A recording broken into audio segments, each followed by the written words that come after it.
Good morning, dear students. Today we shall start with the weighted average cost of capital. Weighted average cost of capital start ചെയ്യാണ് നമ്മൾ problem ചെയ്തു തുടങ്ങാണെന്ന് clear. അപ്പോൾ ആദ്യത്തെ problem ഞാൻ വായിക്കാം. Specific cost ഒക്കെ പഠിച്ചിട്ടാണ് I think you would have studied the basic concepts. The formulas should be well clear in mind. ചിലപ്പോൾ ആദ്യത്തെ പ്രോബ്ലം ഒന്നും ചെയ്യാൻ ഫോർമുലാസ് വേണ്ടി വരില്ല, എന്നാലും you should have in mind that you will be able to do the problems using the formula. Clear? കാരണം അത് മനസ്സിലുണ്ട് വെച്ചാൽ doing the problems weighted average cost of capital is purely mechanical. നമുക്ക് ആ ഫോർമുലകളൊന്നും അറിയില്ല വെച്ചാൽ you will not be able to do anything with this. Clear? So let us read the problem first. A firm has the following capital structure and after-tax cost for the different source of fund used. So what is given is the after-tax cost, right? അപ്പോൾ after tax cost തന്നിട്ടുണ്ട് നമുക്ക് ക്വസ്റ്റ്യനിൽ. അതായത് നിങ്ങൾ കണ്ടുപിടിക്കേണ്ട ആവശ്യമില്ല. After tax cost എന്ന് പറഞ്ഞാൽ എല്ലാത്തിൻ്റെയും സ്പെസിഫിക് കോസ്റ്റാണ്. അപ്പോൾ അത് കാൽക്കുലേറ്റ് ചെയ്യണ്ട. Capital structure is also given in the question. Clear? So ഡെപ്റ്റ് is there 15 lakhs, preference shares 12 lakh, equity shares 18 lakh, retained earnings 15 lakh, total is 60 lakh. Clear? ഇതാണ് amount ഓരോന്നിൻ്റെയും. 4 ഉണ്ട്. ആൻഡ് സീ ദ പ്രപ്പോർഷൻ അവർ തന്നെ calculate ചെയ്ത് തന്നിട്ടുണ്ട്, നമ്മൾക്ക് calculate ചെയ്യേണ്ട ആവശ്യമില്ല. Clear? This is the after tax cost. 5%, അതും പെർസെൻറ്റേജിലാണ് തന്നിക്കണം കേട്ടോ, രണ്ടും പെർസെൻറ്റേജിലാണ് തന്നിക്കണത്. You are required to compute the weighted average cost of capital. പലപ്പോഴും ഡിഗ്രി കുട്ടികൾക്കൊക്കെ ഇത്രേ വരാറുള്ളൂ സാധാരണ. കാരണം അവർക്ക് വളരെ എളുപ്പമായിട്ടാണ് പ്രോബ്ലം ചെയ്യൽ കാണാറ്.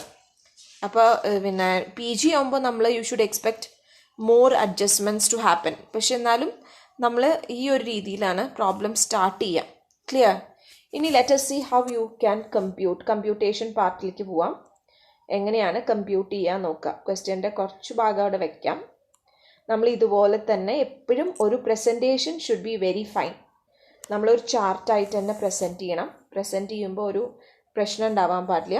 ആദ്യം computation of weighted average cost of ക്യാപിറ്റലിന് ഹെഡിങ് കൊടുക്കണം. ഞാനത് എഴുതുന്നില്ല. സോഴ്സസ്,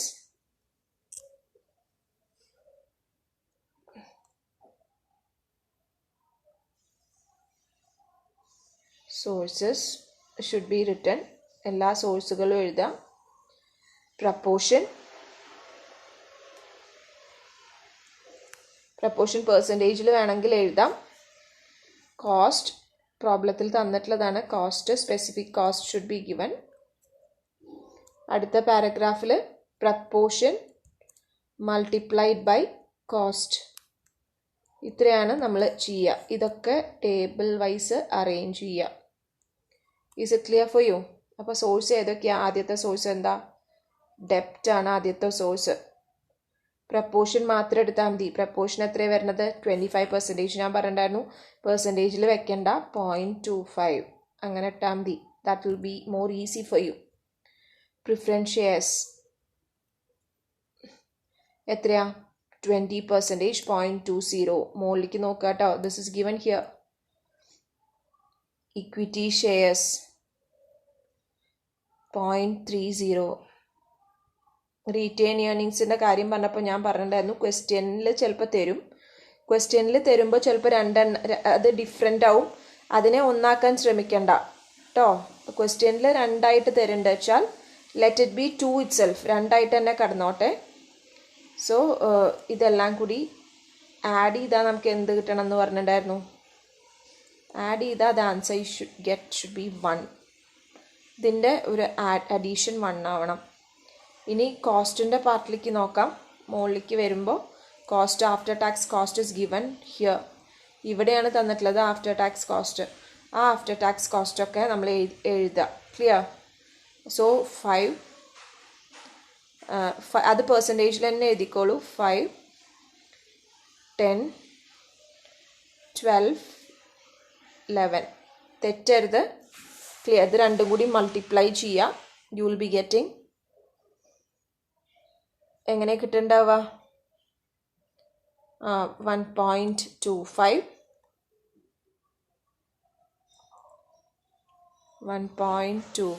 5 into 0.25 ഇവിടെ 2 ആണ് കിട്ടുക, അതായത് പെർസെൻറ്റേജ് 10 into 0.20 ഇങ്ങനെ പോയിന്റ് വെച്ചിട്ട് തന്നെ മൾട്ടിപ്ലൈ ചെയ്യുക, you will be getting 2. Here 12 into 0.30 you will be getting 3.60. 0.25 into 11 you will be getting 2.75. Clear? Add all that. You need to add everything. എല്ലാം ആഡ് ചെയ്യുക. ആഡ് ചെയ്യുമ്പോൾ നമുക്ക് കിട്ടുന്ന ആൻസർ 9.60 കിട്ടണത് പെർസെൻറ്റേജിലാണ്. Clear? Which is the weighted average cost of capital? Is it clear for you the question? സംശയം ഉണ്ടോ? അപ്പോൾ സോ ഒന്നും കൂടി നോക്കുക. ചെറിയ കുട്ടികളെക്കാളും കഷ്ടമാണ് hand writing. So keep in mind, ടാബിൽ എഴുതണതായോണ്ടേ hand writing is not coming neat. നേരെ മറിച്ച് if I'm using this pen, ഈ പേനയാണെങ്കിൽ കുറച്ചും കൂടി നീറ്റായിട്ട് വരും. പക്ഷെ അത് നിങ്ങൾക്ക് ക്ലാരിറ്റി ഇത്തിരി കുറവാണോ എന്ന് സംശയമുണ്ട്. So I M changing. Clear? So ആദ്യം തൊട്ടൊന്നും കൂടിയും പറയാം. എമൗണ്ടുകൾ തന്നിട്ടുണ്ടാവും. ക്വസ്റ്റ്യനിൽ പ്രപ്പോർഷൻ തന്നിട്ടില്ലാച്ചാൽ ഈ പ്രപ്പോർഷൻ നമ്മൾ കാൽക്കുലേറ്റ് ചെയ്യണം. എങ്ങനെ പ്രപ്പോർഷൻ കാൽക്കുലേറ്റ് ചെയ്യുക? ഡെപ്റ്റിൻ്റെ proportion 15 lakh divided by total 60 lakh into 100. അങ്ങനെ ഓരോന്നിൻ്റെയും പ്രപ്പോർഷൻ കാൽക്കുലേറ്റ് ചെയ്തെടുക്കണം. എത്രയാണ് ഡിബെഞ്ചറിൻ്റെ proportion out of the total capital, അതാണ് നമ്മൾ കാൽക്കുലേറ്റ് ചെയ്യണത്. അപ്പോൾ അങ്ങനെ പ്രപ്പോർഷൻസ് ഓൾറെഡി തന്നിട്ടുള്ളതുകൊണ്ട് after tax cost is also given. രണ്ടും എഴുതുമ്പോൾ പ്രപ്പോർഷനെ പോയിന്റിലേക്ക് എത്തിച്ചു. അങ്ങനെ എത്തിക്കണം എന്ന് നിർബന്ധമൊന്നുമില്ല. അത് ചെയ്തു ആദ്യം തന്നെ, കാരണം to make the computation easy.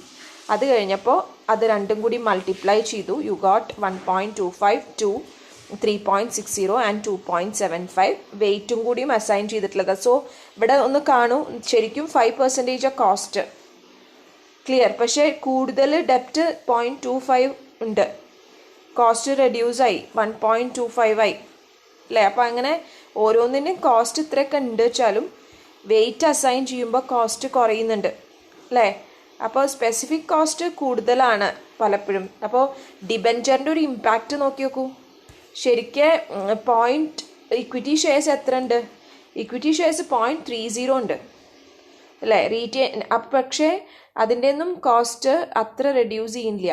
ഡിബെഞ്ചറിൻ്റെ ഒരു ഇമ്പാക്റ്റ് എന്താ? ഡിബെഞ്ചറിൻ്റെ കോസ്റ്റ് ആകെ 5 ഉള്ളൂ. അപ്പോൾ അതുകൊണ്ട് ആ ഇമ്പാക്റ്റ് ഫൈനൽ കോസ്റ്റിലേക്കും കൂടിയും കിട്ടുന്നുണ്ട്. കോസ്റ്റ് ഏറ്റവും കുറഞ്ഞു 1.25 ആയി. ടാക്സിന് കോസ്റ്റ് ഉണ്ട്. വെയ്റ്റഡ് ആവറേജ് നോക്കിയപ്പോൾ 9.60 ഉള്ളൂ. ഇങ്ങനെ ടോട്ടൽ ചെയ്താൽ നമുക്ക് ഒരിക്കലും കിട്ടില്ല അത്, കാരണം 10, 12, 11 ഇങ്ങനെയൊക്കെ ആയിട്ടാണ് കിടക്കുന്നത്. So weighted average cost of capital became 9.60. Is it clear for U? So ഇങ്ങനെയാണ് നമ്മൾ വെയ്റ്റഡ് ആവറേജ് കോസ്റ്റിൻ്റെ പ്രോബ്ലം. ഏത് ടൈപ്പ് ഓഫ് ടിപ്പിക്കൽ പ്രോബ്ലം കിട്ടിയാലും യു ഹാവ് ടു അസൈൻ.